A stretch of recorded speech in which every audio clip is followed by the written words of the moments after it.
Hold చేసిన తర్వాత baby ఏం చేస్తున్నాడు, ప్రయత్నం చేస్తున్నప్పుడు you can give simple instruction, పడిపోతావు, ఆలోచించు. అర్థం కాకపోవచ్చు, ఇబ్బంది లేదు. అంటే నువ్వు ఉన్నావని తెలుస్తుంది కదా. ఒకవేళ పడిపోయే పరిస్థితులు ఏర్పడినప్పుడు మీరు ప్రొటెక్ట్ చేసేదానికి అవకాశం ఉంది. నెంబర్ 2, పగిలిపోయేదానికి అవకాశం లేదు. ఇక్కడ ఏమవుతుందంటే తల్లిదండ్రుల యొక్క ప్రజెంటేషన్ అనేది చాలా ముఖ్యం ఉంటుంది.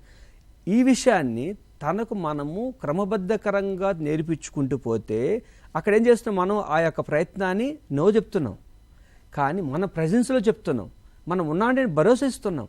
దాన్ని ఎలా హ్యాండిల్ చేయాలనేది మనం దగ్గర ఉండి చేపించగలుగుతున్నాం. పిల్లవాడు ఇప్పుడు ఏం చేస్తాడు, ఈ రిపీటేటివ్గా చేయడం ద్వారా ఆ పిల్లవాడు చేస్తాడు. ఉదాహరణకి మీరు ఇంకా బాగా గమనించండి, నేచర్. ఏంటి నేచర్? తల్లిదండ్రులు, పేరెంట్స్ అనేవాళ్ళు పిల్లల యొక్క మోడల్స్. తల్లిదండ్రులు ఏం చేస్తారో అదే విషయాన్ని పిల్లలు చేస్తారు. తల్లిదండ్రులు ఎలా ఉన్నారన్నది ఇక్కడ ఇంపార్టెంట్. తల్లిదండ్రులు నేచర్ కదా, తల్లిదండ్రులను నేచర్. మనము ఈ సమాజంలో భాగం, అలాగే ఈ యొక్క ప్రకృతిలో మనం భాగం. ఆ ప్రకృతి, ప్రథమ ప్రకృతి ప్రతి ఒక్క పౌరుడికి తల్లిదండ్రినే. దే నర్చర్ అస్, కానీ తల్లిదండ్రుల వాళ్ళ నేచర్ అనమాట. ఆ నేచర్లో మనం చూసే విషయం ఏంది, మన వాళ్ళని కరెక్ట్ చేసేటువంటి నేచర్ వాళ్ళు.